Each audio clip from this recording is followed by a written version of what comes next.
principios básicos de lo que corresponde al juego hormonal, a las hormonas. A manera de introducción, daremos este caso. A ver, por favor, delegado, con tus ojos biónicos. Lectura. Paciente de 23 años, natural procedente de Lima, con antecedentes de hernioplastia inguinal a los 10 años de edad, en un hospital de Tarapoto, Selva Alta del Perú. Ante la ausencia de menarquia, se le realizó ecografías abdominales a los 12 y 13 años, en las que no se visualizó útero ni anexos. Hacia los 15 años se le realizó una laparoscopía exploratoria, en la que se confirmó la ausencia de genitales internos femeninos. Ya, voy diciendo a los chicos que acá en este caso se va a expresar los 5 niveles que hemos estado hablando: el nivel celular, el nivel tisular, el nivel orgánico, el nivel psíquico. Ojo, que esta paciente o el paciente que tenía características fenotípicas femeninas incluso llegó a ser reina de belleza. Llegó a ser reina de belleza en Tarapoto. Pero ¿qué pasaba? Ya nos han dicho que había tenido una hernioplastia inguinal a los 10 años y no presentaba menarquia. Y menarquia es un proceso de desarrollo de las damas, ¿no? Que inicia con que se manifiesta básicamente con la primera menstruación. En los 12 a 13 años no tuvo. Y hacia los 15 años se le realiza una laparostomía exploratoria en la que se confirma ausencia de genitales internos femeninos. Entonces, fue atendida en el servicio de urología del Hospital Nacional Arzobispo Loaiza, que es un artículo de acá de Perú de algunos años atrás, y se decidió hacer una laparostomía exploratoria.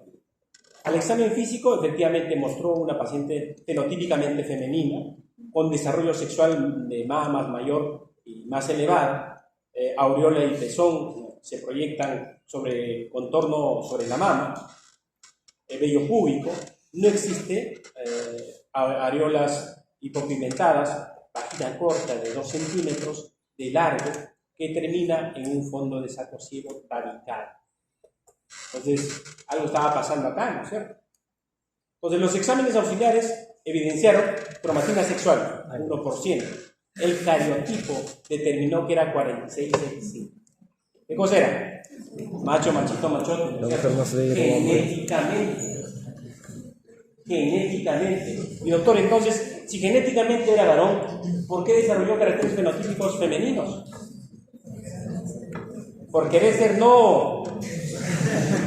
¿Por qué?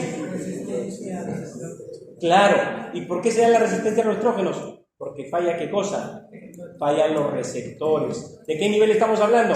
Nivel celular. Y si fallan los estrógenos, ha fallado también en el desarrollo de ¿qué? Tisular. Ha fallado en el desarrollo de ¿qué? Genitales internos, orgánico. El comportamiento de esta persona, ¿cómo es? Femenino, psiquismo femenino. ¿No es cierto?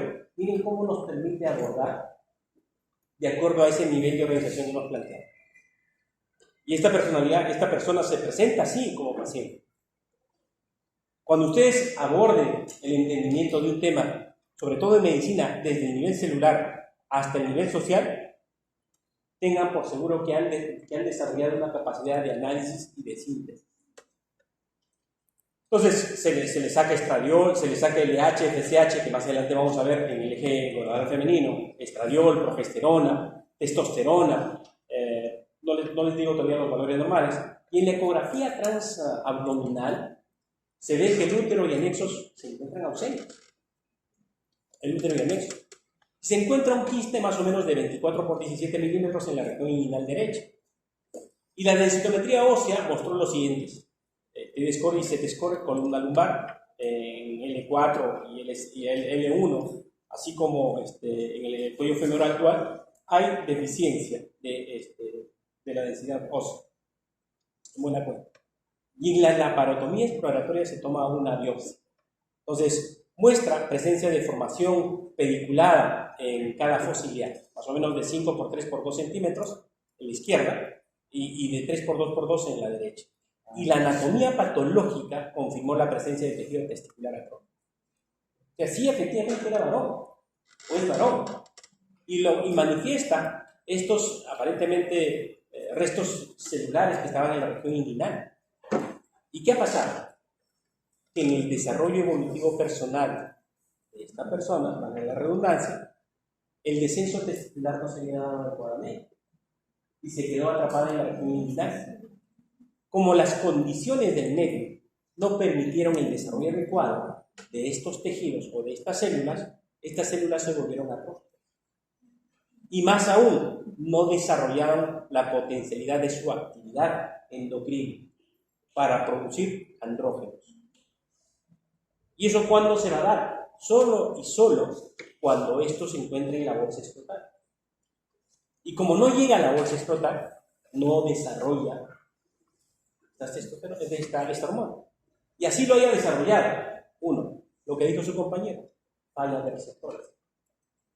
O sea, doctor, los receptores también se manifiestan cuando las hormonas están presentes. Claro, hay un proceso de regulación hacia arriba, regulación hacia abajo, dependiendo de la concentración de estas moléculas de receptores, que regulan incluso la actividad de la presencia de los receptores. Y en este paciente no se presentaba. Entonces era un varón. Y miren cómo la falla hormonal hace eso. ¿Está bien? Abordemos entonces conceptos básicos. Esta es una pintura que hace muchos años encontré y se refiere a cómo el médico de esa época ve a su propio hijo enfermo y analiza cómo abordar a este paciente. Entonces, refleja mucho la actividad que nosotros desarrollamos como médicos con nuestro paciente. Aparentemente no estamos haciendo nada. Sin embargo, estamos elucubrando una serie de eventos en nuestro pensamiento. Y si desde ya les digo que todo es materia, les puedo decir que hasta nuestro pensamiento es materia.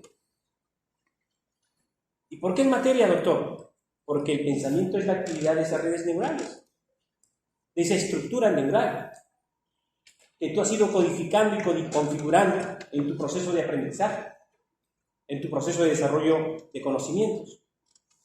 Pero nuestra realidad es esta, chicos. Esta es una foto de hace muchos años de un hospital nacional, no quiero mencionar el nombre, cuando todavía era estudiante. Entonces, acá se ve a un paciente casi abandonado, y efectivamente era un paciente que no tenía familiares, que lo habían dejado hacía meses en el hospital y que vivía en estas condiciones. Mire, toda la cama sucia, con sangre. Eso actualmente se ve en estos hospitales. A eso se van a afrontar ustedes. Eso van a ver ustedes. Aunque estemos en la era del internet, estemos en todo eso, encontramos pacientes en estas condiciones en nuestra vida. Yo he visto morir pacientes porque no tenían 10 céntimos en el bolsillo. En nuestra realidad, que no tenían dinero. Sin embargo, hay un determinante biológico y hay un determinante social para llegar a esta condición, propia del paciente y propia del entorno. También hay un determinante biológico social, y hay el determinante biológico social que va a ser determinante sobre la condición de este paciente. Entonces, ¿por qué cada día se hace más evidente la deshumanización de la atención médica, la despersonalización del trato a los pacientes y la mercantilización de los sistemas de salud y educación? ¿Por qué ustedes decidieron estudiar en San Marcos y no se fueron a la Ricardo Palma, a la UPC, a Cayetano? ¿Por qué? ¿No es cierto? ¿No es cierto? Ustedes tienen la respuesta. ¿Y cuánto les ha costado estar acá sentados? Un año. ¿No es cierto? Algunos nada, algunos mucho. ¿No es cierto? Aunque las mafias deben descubrir. Entonces, ¿cuáles son las premisas básicas? Las que hemos dicho, chicos. La unidad material del universo. El sistema vivo es la misma materia organizada en base a información. Y las clases de información abarcan desde la información genética hasta la información social. Esto es un cuadrito que en el año 2003, si mal no recuerdo, lo hicimos con el doctor Pedro Ortiz porque teníamos un grupo que se conocía, el grupo de estudio de los sábados en el Hospital Regaller, en el piso número 10. Nos reunimos todos los sábados de 2 a 7 de la noche a hacer estudios sobre la parte de neurociencias. Hace muchos años integré este cuadro que muy amablemente el doctor Ortiz lo publicó en su último libro de la teoría informacional de la personalidad, Introducción a la psicobiología del hombre, que fue editado por la editorial San Marcos y que lo pueden encontrar acá en Palmas, en el segundo piso. Introducción a la psicobiología del hombre. Este cuadrito resume más o menos lo que hemos estado hablando. pero solamente hemos estado hablando de este nivel. Habíamos dicho de que la materia en el universo tiene diferente manifestación y diferente configuración, que va dando saltos cualitativos y cuantitativos hasta llegar a niveles que ahora integramos como sistemas vivos. Por ejemplo, después de la gran explosión que teníamos, ondas partículas. Estas ondas partículas, cuando se ordenaron, formaron elementos subatómicos, los cuasares, los cuajares. Después los elementos subatómicos se consolidaron en átomos. Los más importantes, ¿cuáles? Carbono, oxígeno, nitrógeno, hidrógeno. Esos átomos se enlazaron gracias a la capacidad de formar enlaces, como el carbono, como el oxígeno, por ejemplo, para formar, ¿qué cosa? Moléculas. Moléculas importantes como el H2O, moléculas importantes, por ejemplo, como el monóxido de carbono, como el dióxido de carbono. Pero un detalle importante, chicos. Si bien es cierto, el átomo de oxígeno tiene sus propias características físico-químicas, el átomo de hidrógeno también lo tiene sus propias características físico-químicas. Pero cuando se juntan dos átomos de hidrógeno y uno de oxígeno, ¿qué se forma? La estructura del agua. Esta estructura nueva es mucho más superior, valga la redundancia, a simplemente la suma de las características del átomo de oxígeno y de hidrógeno. Es mucho más que eso. A eso se llama el salto cualitativo. El salto cualitativo, que en dialéctica se entiende que es como un desarrollo máximo. ¿Qué más? Estas moléculas, cuando se enlazaron en grandes moléculas, formaron las macromoléculas. Lo que se estudia en bioquímica. ¿Qué se estudia? Proteínas, carbohidratos, ¿qué más? Lípidos. Y cuando estos lípidos y estas proteínas se juntaron entre ellas y empezaron a formar enlaces, formaron los complejos supramoleculares. Glicoproteínas, glicolípidos, ¿no es cierto? Estas glicoproteínas y estos glicolípidos generaron espacios separados, sistemas aislados, que cuando se configuró esa estructura material que les dije que eran los nucleótidos, en secuencia formaron los sistemas vivos celulares, luego los tisulares, luego los orgánicos, el individuo humano y la sociedad. Y esto va desde el caos en el universo al orden y a la organización. Y cuando hablamos de sistemas vivos, las categorías de información: genética, metabólica, neural, psíquica y social. En los procesos de los sistemas no vivos encontramos principalmente procesos físico-químicos y que van a tener una doble determinación: físico-químico y de señal biofísico. Y cuando hablamos de procesos en los sistemas vivos, hablamos de los procesos epigenéticos. ¿Recuerdan que hablamos de eso? Y luego, cuando se estructura el individuo como tal, como personalidad, tiene todos estos elementos. Doctor, ¿significa entonces que yo tengo átomos en mi cuerpo? Claro que sí. De eso se sirve la resonancia magnética, como por ejemplo para formar imágenes. De tus átomos de hidrógeno, de tu spin, del giro que hace tu electrón. De esos utilizamos para hacer imágenes de resonancia magnética. Doctor, entonces, ¿tengo también macromoléculas en mi cuerpo? Claro que sí, tienes macromoléculas. Doctor, ¿tengo complejos macromoleculares? Sí, tienes membranas en tus células. O sea, todos estos elementos componen tu organismo. Y todos estos elementos determinan la actividad de tu personalidad, o de ti como, de tu persona como tal. Entonces, los procesos cinéticos, en este caso, el determinante social en la reestructuración del hombre, del individuo, es básico. El entorno social es básico. Ya con esto estamos cerrando la teoría informacional. Pero hay algunos conceptos que tenemos que asumir. La evolución o los cambios cualitativos cuantitativos son simplemente una serie de saltos de un nivel de organización a otro, de un tipo de información y codificación a otro. La información, dijimos, es un atributo exclusivo de la materia viva, y que solo los seres vivos generan información acerca de su ambiente físico-químico, únicamente dentro de ellos mismos. La información genética codificada en el ADN, la información metabólica codificada en las moléculas mensajeras, la información orgánica, neural, codificada en el impulso nervioso, la información psíquica codificada en redes neurales del paleocórtex, la información psíquica consciente codificada en redes neurales en neocórtex. Y miren, las moléculas mensajeras pueden caracterizarse como hormonas, O como cualquier otra molécula, mira, como la norepinefrina, como la acetilcolina, como la sustancia P, como la serotonina, etcétera, como neurotransmisores. Pero también pueden codificarse como hormonas, porque son moléculas mensajeras. Entonces, ¿qué va a determinar la actividad de esta molécula mensajera? El receptor, la célula blanca. Entonces, hay ganglios a nivel submucoso, hay receptores neurales, hay receptores epiteliales que van a caracterizar la respuesta. Entonces, ¿qué es la información a la luz de la teoría informacional? Lo que habíamos dicho y redundado.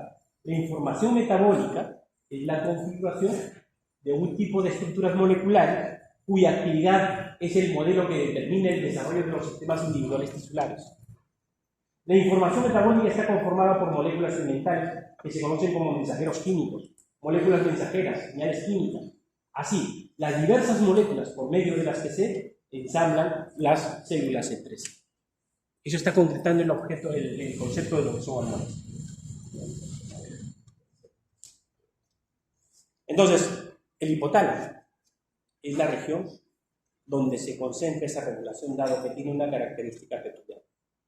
Hay núcleos neuronales, hay somas neuronales que van a formar como islotes especiales. Pero sumado a su configuración anatómica y más aún a su distribución de red vascular, el hipotálamo, conjuntamente con la hipófisis, van a ser los centros de control que van a dar la regulación de las hormonas. O sea, centro de coordinación del sistema neurovegetativo, a donde llegan vías aferentes y parten de él los estímulos adecuados para el normal funcionamiento de las vísceras. Además, ¿qué va a ser este centro de coordinación? Relacionar lo que es el lóbulo límbico con lo que por lo que las vivencias, las emociones adquieren una manifestación orgánica visceral y endógena. Por ejemplo, doctor, el nombre del doctor Juan, ¿no? Carlos. Imagínense a Carlos viniendo a la clase de endocrino. Son 2 minutos para las 2 de la tarde y Carlos está en el Almenar porque fue a visitar a un pariente. Tiene que cruzar la pista. Y como el otro mamá le ha dicho que si no llegas acá a las 2, no me entras a clase. Ya faltó la clase anterior y esta es la última clase que no puede faltar. ¿Qué hace Carlos? Tiene que correr como loco, ¿no sé? Pero de pronto está cruzando el grado, justo está llegando a la puerta, se da cuenta y hay un camión a medio metro de él. ¿Qué hace Carlos? Salta, uno salta y a otro se queda paralizado, ¿no es cierto? ¿No es cierto? Pero vayamos por el lado bueno. Imagínense que Carlos, muy deportista, viene el camión, se da cuenta y da un salto y llega a la puerta de un solo salto. ¿Está bien? Entra a la clase, se sienta y de pronto dice, se suspendió la clase. Entonces, ¿qué dice Carlos? ¿Qué pasó? ¿Qué es lo que he hecho, no? He dado un salto, casi me atropello un carro y recién empieza a tener taquicardia. Le empieza a sudar la mano, empieza a sentirse agitado. O sea, el evento social que él ha pasado está repercutiendo en una respuesta orgánica, casi inmediata. A ver, chicas, así, no me van a dejar mentir. Todas las chicas, recuerden ustedes el primer beso que recibieron en los labios. Mira cómo sonríen, miren cómo sonríen. Mira, eso que ha pasado hace mucho tiempo, ahora les trae recuerdos y una respuesta inmediata de su rostro, ¿no es cierto? Algunas expresan una sonrisa de oreja a oreja. Algunas se ponen tristes. Algunas no saben qué es y no opinan, no comentan, no dicen nada, ¿no es cierto? A ver, chicos, ustedes, muchachos, recuerden cuándo fue la primera vez que durmieron con alguien acompañados que no sea su mamá.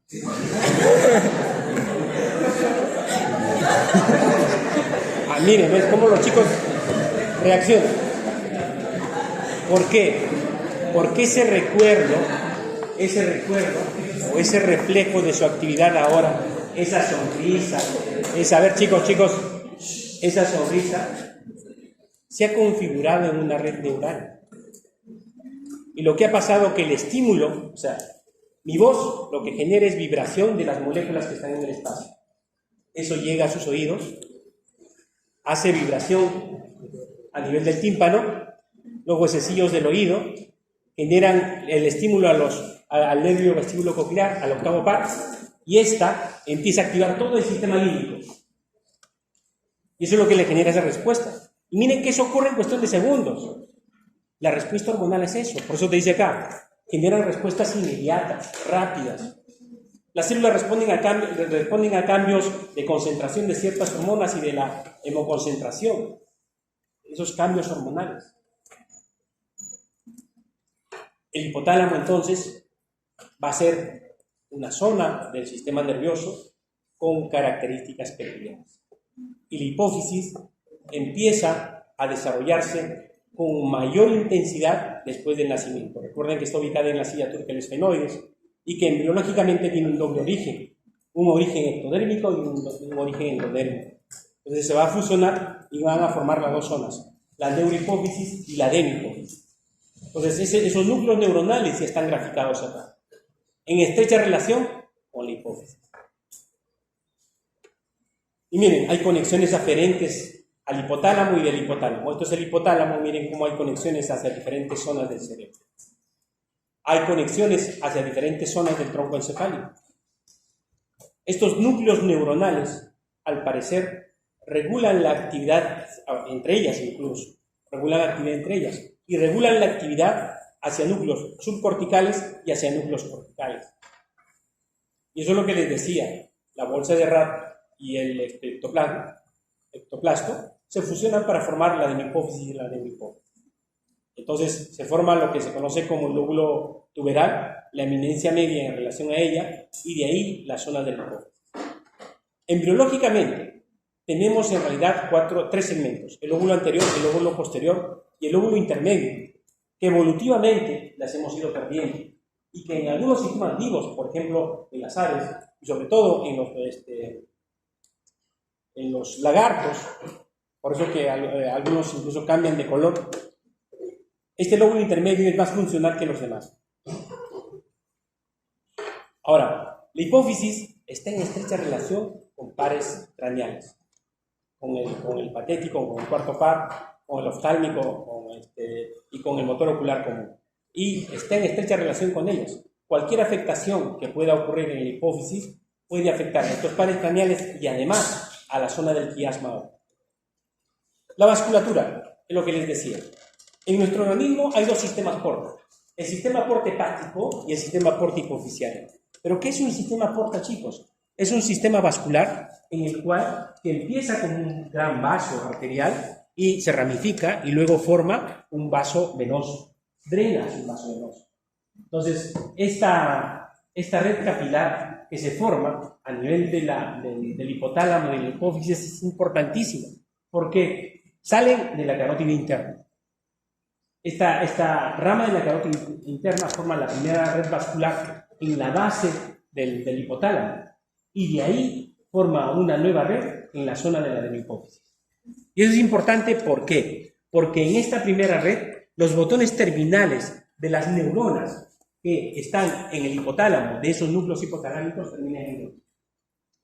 Y pueden generar el estímulo a través de estos vasos sanguíneos hacia la zona de la adenohipófisis. Por eso que el hipotálamo va a tener estrecha relación con la adenohipófisis. El hipotálamo tiene muy poca relación con la neurohipófisis.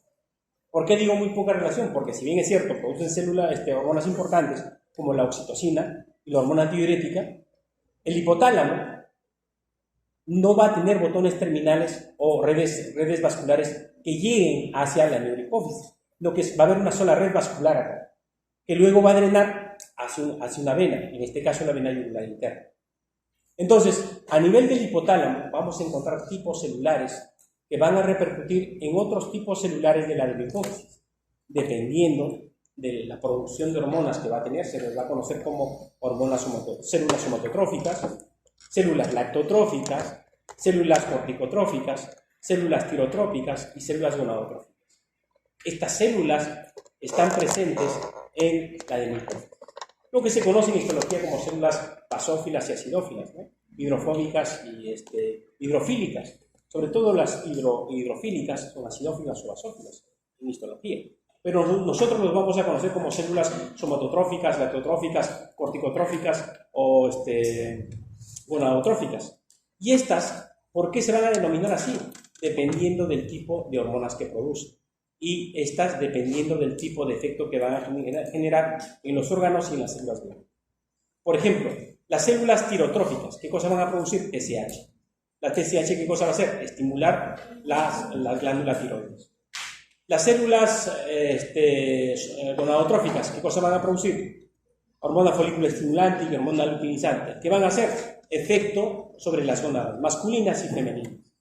Y así, estas células se van a denominar en función al tipo de hormona que produce.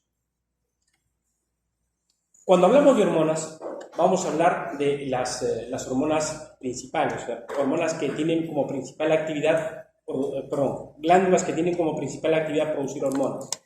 Pero hay glándulas cuya actividad secundaria es la de producir hormonas. Y hay glándulas cuya actividad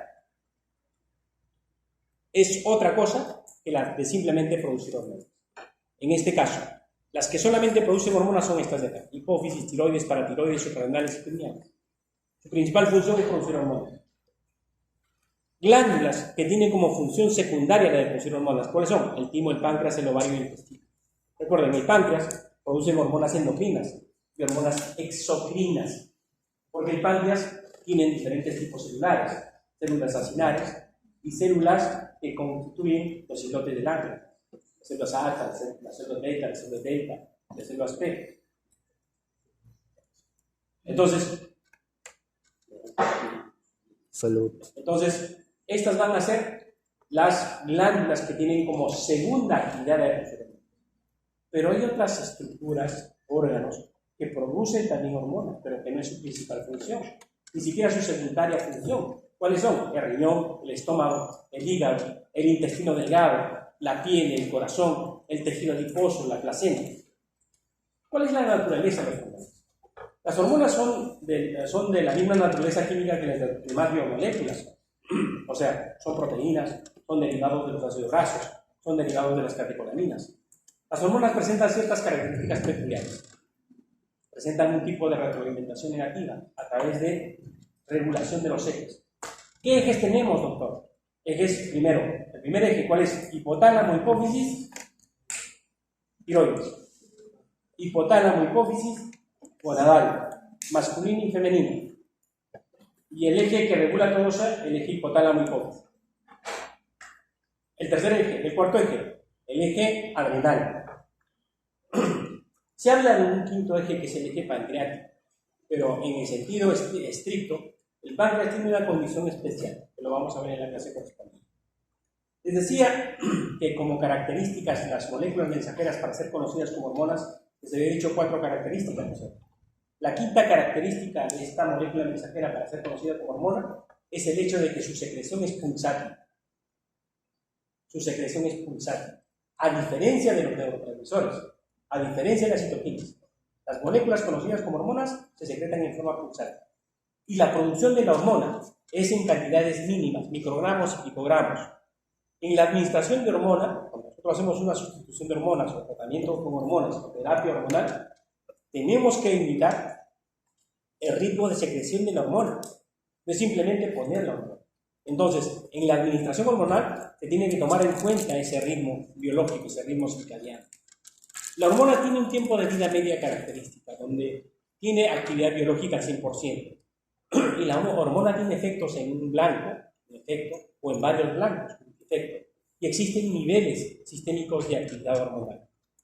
4 grandes grupos de hormonas: hormonas polipeptídicas o proteínicas, hormonas esteroideas, hormonas amínicas o derivados de aminoácidos, hormonas derivados de ácidos grasos. Empecemos por el primero, el ejemplo rapidito.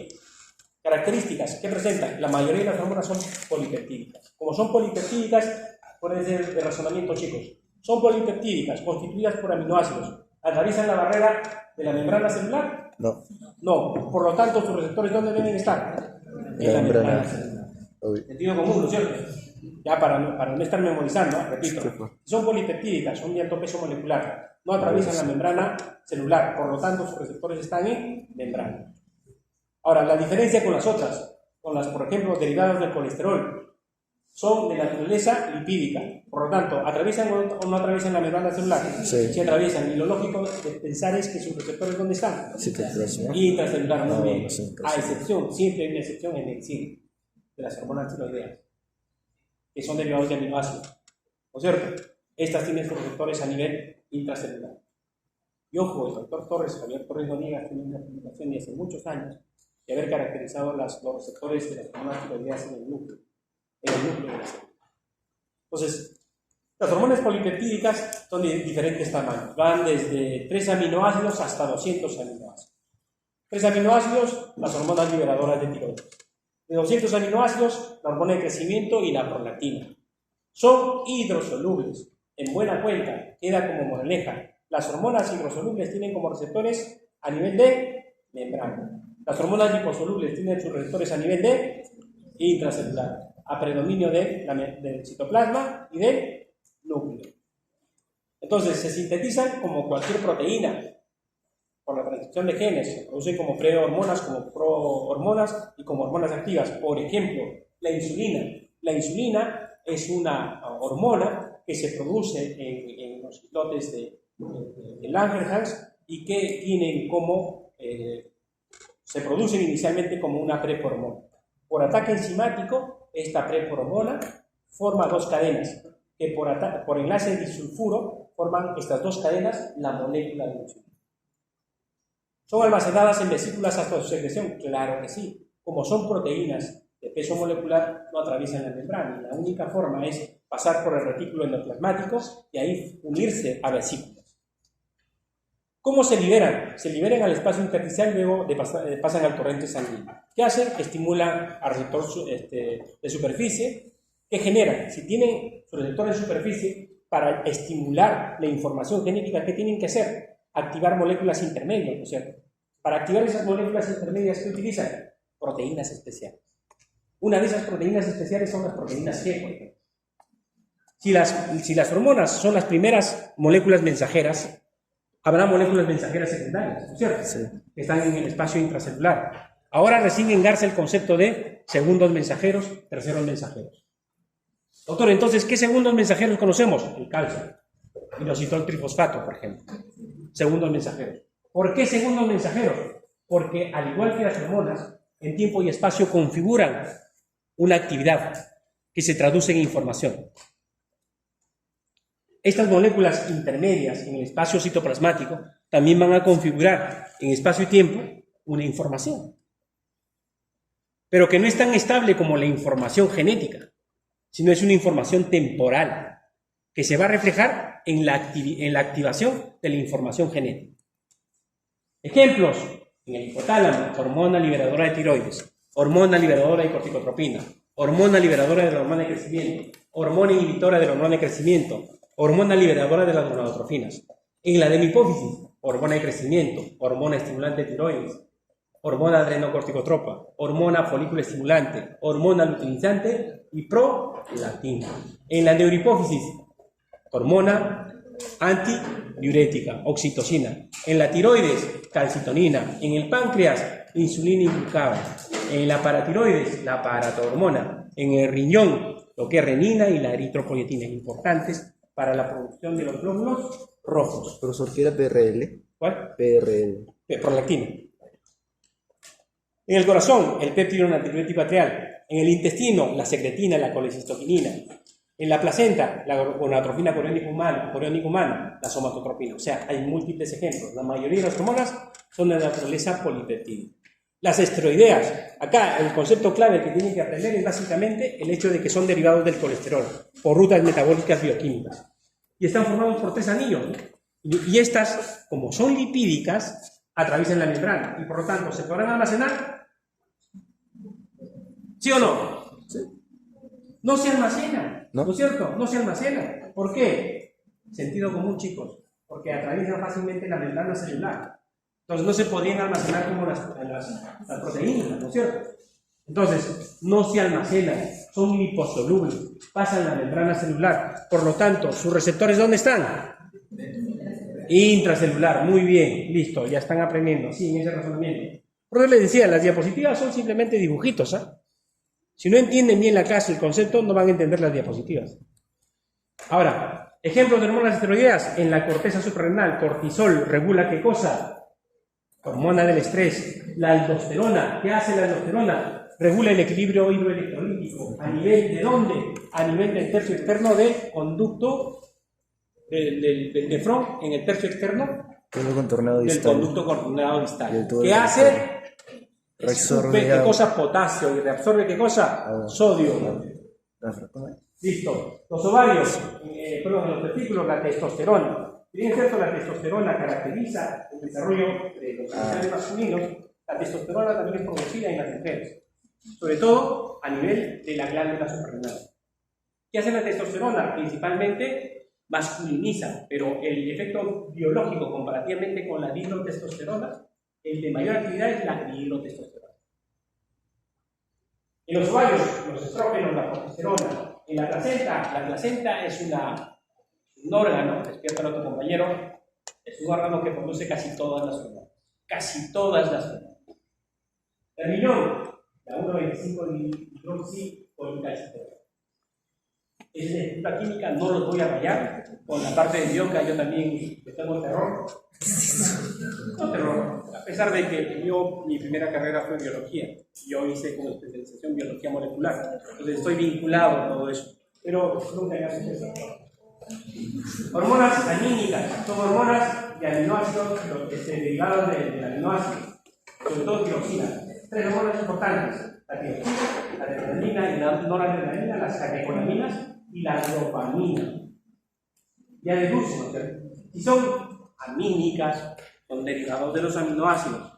¿Pasan la barrera de la membrana celular? No. Entonces, si se puede almacenar muy bien, como la adrenalina y la noradrenalina, se almacenan en vesículas y son liberadas también por exocitosis. En plasma están conjugadas o libres. La dopamina puede ser convertida en norepinefrina en el cerebro por la enzima dopamina beta hidroxilasa. Esta es la explicación de cómo unas hormonas tienen actividad de neurotransmisor. Sigamos. Bueno, tampoco me gusta esto, pero lo voy a pasar. La síntesis de la melatonina a partir de la serotonina, ahí está en la fórmula. La melatonina es una hormona derivada del neurotransmisor serotonina, que a la vez se deriva del aminoácido triptófano. Las prostaglandinas, el último grupo de hormonas, pertenecen al grupo de los eicosanoides, derivados de los ácidos grasos poliinsaturados, principalmente de la araquidona. Hemos visto la estructura, ahora vamos a ver la actividad. Rapidito la actividad. Lo que ya habíamos dicho. Toda la actividad a nivel celular, nivel tisular, nivel nuclear ganglionar orgánico, nivel paleocortical y nivel neocortical. Información genética, información metabólica, información funcional, información psíquica inconsciente e información psíquica consciente. Eso es lo que vamos a manejar. Entonces, vayamos a ver la actividad hormonal. Es el aspecto de actividad de un tipo de moléculas mensajeras que circulan en la sangre y que se configuran de modo particular a llegar a los órganos blancos. Esta información metabólica, estamos hablando del nivel tisular, determina la reorganización de su mismo nivel y de los otros niveles, tanto superiores como inferiores. Cinéticamente del nivel celular hacia abajo, información genética, y epigenéticamente a los niveles superiores, nivel orgánico y del nivel cortical. Entonces, ahora entendemos cómo un medicamento que tiene actividad a nivel de la información metabólica ejerce efecto a nivel celular y ejerce efecto a nivel de los órganos. Por eso que podemos hablar de fármacos que regulan, por ejemplo, cuando se maneja el dolor, que regulan a nivel central y a nivel periférico. Y miren cómo la jerarquización de las señales, ¿no? Cómo se van amplificando las señales desde los orígenes de señales neuroendocrinas del hipotálamo, van a ir ampliándose el efecto, de tal manera que pueden llegar incluso sistémicamente cuando abordan su último blanco, ¿no? Su último objetivo final. Información genética, actividad hormonal que determina, de determinación cinética sobre el nivel celular. Para esto ya habíamos hablado de los receptores, ¿no? ¿Qué receptores? De membrana. ¿Para quiénes? Hormonas de naturaleza, hidro o lipo. Hidro, eso tiene que quedar claro, si no, no se mueven de acá hasta mañana. Repito, receptores de membrana para los hidro o para los lipo. Hidrosolubles, ¿por qué? Porque no atraviesan la membrana celular, muy bien. ¿Y las citosólicas para quiénes? ¿Palacidro o lipo? Lipo, ¿por qué? Porque atraviesan fácilmente la membrana celular. Por ejemplo, las hormonas esteroideas. Ahora, las nucleares. ¿Qué tipo, ¿para qué tipo de hormonas? ¿Palacidro o lipo? Lipo. ¿Palacidro o lipo? Las nucleares. Lipo. ¿Hidro? Lipo. ¿Hidrolipo? Lipo. Hidrolipo, chicos. Lipo. Hidro, ¿cómo va a llegar al núcleo si son hidrosolubles? No te le salón, profe. ¿Qué les dije? La excepción, ¿qué cosa eran? Las hormonas tiroideas, ¿no es cierto? Las hormonas no, pero los receptores nucleares, ¿dónde están? ¿Para quiénes son? ¿Para las hidro o para las lipo? Para las lipo. La excepción era esto. ¿Se acuerdan? Pregunta de examen, ¿ah? Y pues no me discutan. No, doctor, las tiroideas son amigas, tiene que tener receptores. Acá está grabado, me van a decir, ¿ah? Por si acaso, he dicho, son la excepción. Actividad hormonal a nivel tisular, la relación paracrina de la sinapsis y relación endocrina. Por ejemplo, la inducción sináptica que se va a dar. A nivel tisular, el juego hormonal paracrino, cuando hace efecto sobre una célula blanco cercana a ella. Efecto endocrino, cuando las hormonas ingresan al torrente sanguíneo y ejercen efecto en un lugar distante al lugar donde se produjeron. Yuxtacrino, cuando están sobrepuestas dos células. La primera, la que produce la hormona, y la segunda, la que recibe el efecto o manifiesta el efecto. Es lo que hemos dicho. Neuroendocrina, paracrina y yuxtacrina. Determinación epigenética sobre el nivel orgánico funcional, por ejemplo, a nivel sistémico. La liberación de la noradrenalina y la adrenalina, acetilcolina, perdón, provoca taquicardia y bradicardia. ¿Se acuerdan o no? Cuando están haciendo el ejercicio, ¿qué están haciendo? Adrenalina pura, pechino. Cuando están en la semana de medicina peleando con la base de ingresantes, los chicos están peloteando, le patean, le rompen la rodilla y siguen corriendo, ¿no es cierto? Las chicas cuando están jugando vóley llegan al piso, hacen hueco el piso y siguen levantándose, ¿no es cierto? Adrenalina pura. Pero ¿cómo está su corazón? A 1000 por hora. Taquicárdico. Miren, la adrenalina y la acetilcolina. Ahora, también hay moléculas mensajeras que determinan cinéticamente cambios a nivel celular. Por ejemplo, la gastrina hace que el estómago produzca un ácido que disuelve y digiere algunos alimentos. Es necesario también para el crecimiento normal de la mucosa del estómago, del intestino delgado y del colon. La secretina hace que el páncreas secrete un tubo digestivo rico en bicarbonato. Ahora, a nivel psíquico, ¿cómo se da eso? ¿Cómo se da esa determinación? A nivel psíquico inconsciente, pariocortical, afectivo emotivo, el recién nacido refleja sus necesidades corporales. Micciona en cualquier momento. Defeca en cualquier momento. O un recién nacido controla sus esfínteres. No controla, porque es pariocortical, pues. Es pariocortical. Actividad hormonal que determina cinéticamente sobre el neocórtex afectivo emotivo. ¿Te acuerdas cuando conociste a tu enamorada de la base? ¿No es cierto? Afectivo emotivo. Cognitivo productivo, ¿te acuerdas cuando decías vamos a estudiar para el examen de fisio? ¿Te acuerdas? ¿No es cierto? Y te acuerdas cuando decías que no hay que llegar tarde porque no nos va a botar el otro momento. ¿Te acuerdas? Cognitivo evolutivo.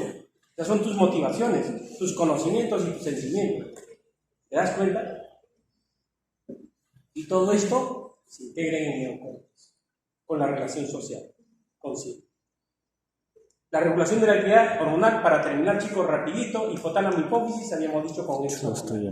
Hormonas del hipotálamo hipófisis, hormonas de la hipófisis, sobre la glándula periférica, y estas glándulas periféricas producen hormonas sobre la célula. Esta diapositiva es clave, para que entiendan.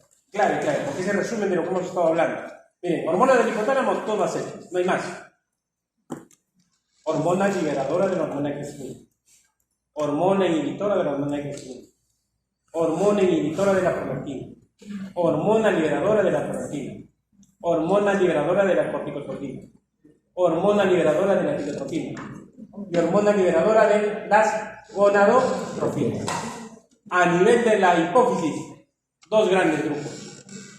en la adenohipófisis, hormona de crecimiento, prolactina, la hormona adrenocorticotropa, la hormona estimulante de tiroides, las hormonas gonadotróficas y la hormona estimulante de melanocitos. A nivel de la neurohipófisis, oxitocina y hormona antidiurética. Muy bien, chicos. Glándulas periféricas importantes que vamos a estudiar: la tiroides, la paratiroides, las suprarrenales, el páncreas, los ovarios y los... Muy bien, así fuerte tienes que hablar. Listo. Finalmente decimos que hablamos de hormonas liberadoras del hipotálamo a la hipófisis y hormonas tróficas de la hipófisis hacia periférica. Preguntas clave que les va a permitir razonar también en las preguntas de examen. Ojo, las preguntas de examen, las que han venido con el doctor Cebreros, es nada. Acá tienen que razonar. Tienen que razonar. Entonces, ¿por qué la concentración de las hormonas en sangre se mantienen en niveles estables? Porque hay una tasa de secreción hormonal y hay un transporte hormonal a través de moléculas transportadoras. Doctor, ¿cómo es eso? Rapidito. Si son hormonas de naturaleza proteínica, ¿necesitan transportadores? ¿Sí o no? Sí. ¿Por qué? Pero si son hidrosolubles. Las proteínas son hidrosolubles, ¿no es cierto? ¿No necesitan transportador? No. ¿En la sangre? No. ¿Y las que son de naturaleza liposoluble necesitan transportador? Sí. Sí, porque no se transportan fácilmente en la sangre. Y por lo tanto necesitan proteínas que los esconden, que los transportan. ¿Qué proteínas? 3 proteínas importantes: la albúmina, la prealbúmina y la globulina transportadora de hormonas. ¿Sí? 3 hormonas importantes. ¿Qué más? La tasa de eliminación hormonal. Hay una tasa de frecuencia de liberación hormonal, de eliminación. Ahora, la secreción hormonal, ¿qué hace? Estimula la glándula. La duración de la acción hormonal también está determinando la secreción hormonal, que depende de la función específica y varía para cada hormona, desde segundos a varios meses. La concentración hormonal, ¿de qué depende? Básicamente oscila entre un picogramo y microgramos. Este es el eje que tienen que aprender. Esto es la matriz del eje. Por ejemplo, si hablamos del eje gonadal, ¿de qué elementos del eje gonadal estamos hablando? Sistema nervioso, hipotálamo, hipófisis, tejido blanco, las gónadas. Hipotálamo, hipófisis, gónadas. Entonces, en cada subnivel hay una concentración de hormonas que regulan el mecanismo de feedback. Esta primera, del hipotálamo a la hipófisis, la concentración de hormonas regula la liberación de las hormonas hipotalámicas hacia la hipófisis. Por lo tanto, esto se va a conocer como una asa corta. De las hormonas hipofisiarias hacia las glándulas periféricas, la concentración de hormonas regulan a través de un asa intermedia. Y periféricamente a través de un asa larga. Mecanismos de regulación de las hormonas en los ejes endocrinos: 3 mecanismos: a través de asas cortas, a través de asas intermedias, a través de asas largas. Ahora, cuando queremos ver patología endocrina, ya les voy, este cuadro es clave también. Cuando la patología es periférica, por ejemplo, es glandular, por ejemplo, un nódulo tiroideo glandular, es una patología de nivel primario, porque está periféricamente. Cuando la patología es a nivel central, por ejemplo, en la hipófisis, ¿qué les digo? Pues, un tumor hipofisiario, estamos hablando de nivel secundario. Y cuando la patología es, por ejemplo, un neuroglioma que afecta lo que es el hipotálamo, estamos hablando del nivel terciario. O sea, doctor, las patologías se caracterizan como primarios, secundarios y terciarios, dependiendo del lugar donde se encuentran. Sí, de periferia hacia el sistema nervioso. Entonces, hay variaciones cíclicas que permiten la regulación de la liberación de las hormonas. El cambio de estación, etapas del desarrollo humano, el envejecimiento, el ciclo diurno, el ciclo del sueño. El sueño permite producir, por ejemplo, el cortisol a grandes concentraciones, sobre todo en las primeras horas de la mañana, y que van a servir de respaldo para el metabolismo que va a dar soporte energético durante el día del individuo. Ciclo estral, esto más en animales, en el humano no se presenta eso. El transporte hormonal, lo que habíamos dicho, los péptidos y las catecolaminas se disuelven en el plasma, porque son hidrosolubles. Las hormonas esteroideas y tiroideas circulan unidas a transportadores, que son proteínas, ¿no es cierto? menos del 10% son libres, pero la mayoría, el 90%, son transportadores. ¿Cómo se destruyen? ¿Cómo se eliminan? Básicamente por destrucción metabólica de los tejidos, unión a otros tejidos, excreción peptídica en la bilis, excreción renal en la orina y debido a que tienen una vida media. Por ejemplo, hormonas esteroideas suprarrenales tienen un tiempo de vida media de 20 a 100 minutos. Las hormonas tiroideas de 1 a 6 días. Receptores, rapidito, esto también ya lo sabemos, simplemente es para que recuerden. Cuando se regula la actividad de una célula, la periferia es el punto de partida. La información de las hormonas está en la periferia, es el punto de partida. Y se genera un efecto a nivel de los receptores para desencadenar una cascada de reacciones a través de segundos mensajeros y de proteinoquinasas internamente, lo que va a ser la base interna de esa red. Cuando ejerce efectos sobre la información genética, se genera lo que es el efecto cinético. O sea, eso sería el soporte activo. Y permanentemente esto se sostiene en el tiempo.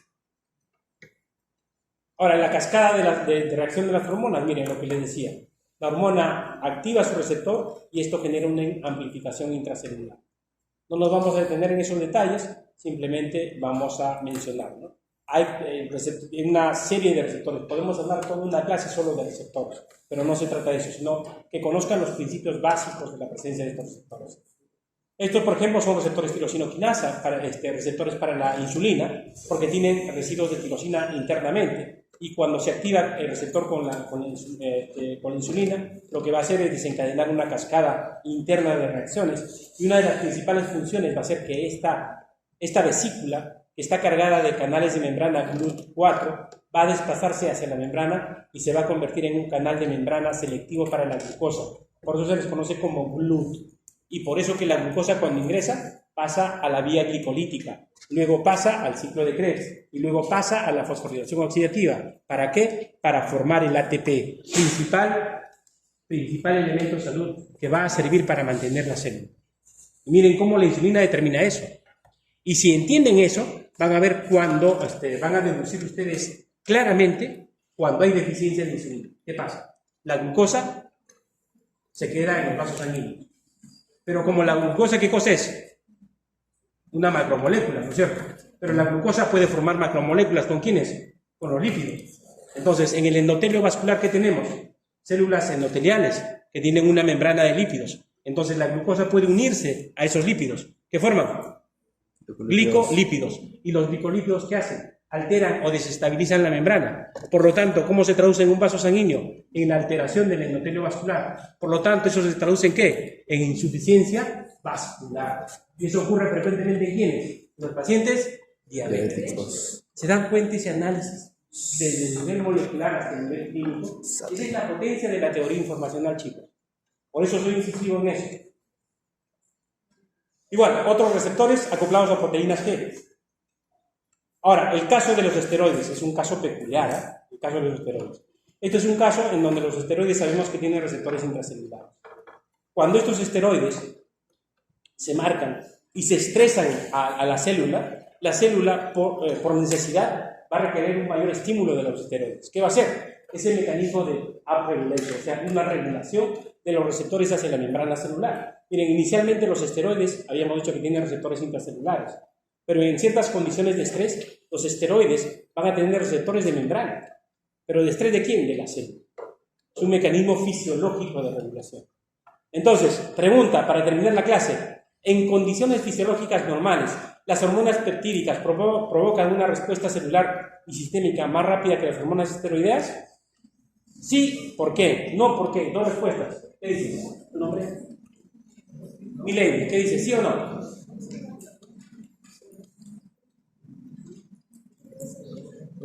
No, ¿por qué?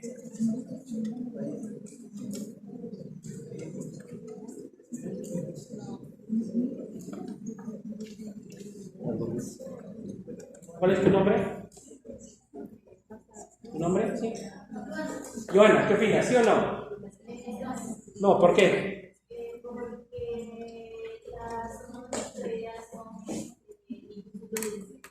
¿Ya? Entonces, o sea, las peptídicas generan una respuesta más rápida que las esteroideas. Una respuesta más rápida. A ver, los varones, ¿qué dices? No sé, profe. ¿No sabes? Desházme. Cuando leas la de grava recién te vas a dar cuenta. Espera. ¿Qué opinas? ¿Sí? ¿Sí o no? ¿Por qué? Porque esto van a encadenar una respuesta metabólica que va a tomar tiempo. ¿Ya? Ya, a ver, chicos, miren, también eso es miren, yo les entiendo. Su razonamiento es producto de la educación clásica que nos tenemos. Pensamos que la célula es un espacio hueco, cuando ni siquiera sabemos la constitución interna de la célula, porque internamente hay un citoesqueleto celular. Imagínense el salón, ahí está, imagínense el salón, el citoesqueleto celular, y ustedes los elementitos de la célula internamente, y yo el núcleo, pues, yo el núcleo. ¿Ven? Ahí están las organelas, ahí están los casilleros de retículo sarcoplasmático, ahí están el cableado que está en la membrana celular en las paredes. ¿Está bien? Listo. Imaginemos al doctor Jesús Díaz, que sea una hormona esteroidea. ¿Está bien? Imaginemos, así con el respeto debido a los dos doctores, solamente con fines de ejemplo. Imaginemos al doctor Cebreros una hormona proteínica. ¿Está bien? Entonces, el doctor Díaz cuando ingresa, ¿qué tiene que hacer? Tocar la puerta, ingresa, se para adelante, agarra el micrófono. ¿No es cierto? Y empieza a comunicar lo que tiene que comunicar. ¿Qué hace el doctor Cebreros? Abre la puerta, mete la mano y levanta el interruptor y se prende la luz. ¿Quién actúa más rápidamente? ¿El doctor Cebreros o el doctor Díaz? ¿Y qué era el doctor Cebreros? Proteína. ¿Por qué? Porque toda la estructura enzimática de la célula ya está dentro de la célula. Lo único que falta es activarla. En cambio, los esteroides tienen que ingresar, acoplarse a su receptor. Y eso tiene tiempo. ¿O no? ¿Es lógico pensar así o no? Listo, eso tiene que quedar. ¿Verdad, no? Aunque se parece a tu enamorado nuesa, se tarda más en fabricar una proteína desde el principio que simplemente en activarla. O sea, las hormonas de naturaleza peptídica hidrosolubles provocan una respuesta celular y sistémica más rápida que las hormonas esteroideas liposolubles. Ello se debe a que las hormonas peptídicas activan enzimas proteínicas previamente existentes, mientras que las hormonas esteroideas inician la activación de la síntesis de nuevas proteínas. ¿Quedó o no quedó? Listo. Pregunta de examen, ¿ah? Ya estoy diciendo como 4 preguntas, ya, yo no sé, de las 40 que les voy a hacer. ¿Qué? Chocolateado, porque van a haber 3 tipos de examen. Ah, ya. Conclusiones entonces, chicos. Ya sabemos cuál es la naturaleza de las hormonas, ya sabemos cómo es la categoría de información que determina cada organización y cómo ejercen efectos sistémicos. Bueno, eso era cuando era estudiante, por si acaso. Cualquier parecido es mera coincidencia. Y miren las hormonas lo que hacen, pues actúan sobre la piel, sobre los músculos, sobre el hígado, sobre los tejidos grasos, sobre la médula ósea, sobre el cerebro, sobre el riñón, sobre los órganos sexuales, sobre el hueso. Pero también, chicos, cuando tenía esta configuración tenía unas amigas, miren. También es producto de las hormonas, por si acaso, chicos. Todas son producto de las hormonas. Muy bien. Referencia bibliográfica, chicos, para empezar, referencia bibliográfica, les digo, les recomiendo, como amigo, no como profesor, cómprense su Constanzo. Su Constanzo tiene que ser un poquito. En ese Constanzo pirata escriban ahí en su cuaderno. De verdad, chicos, eso debe ser tu cuaderno. Ahora, lo otro adicional, chicos, es que tengan su Ganon Guide, pirata, aunque sea en digital. Entonces, lo que lean de Ganon y Guide lo pueden complementar en su Constanzo con lápiz. ¿No es cierto? Ahí están en su Constanzo. A ver.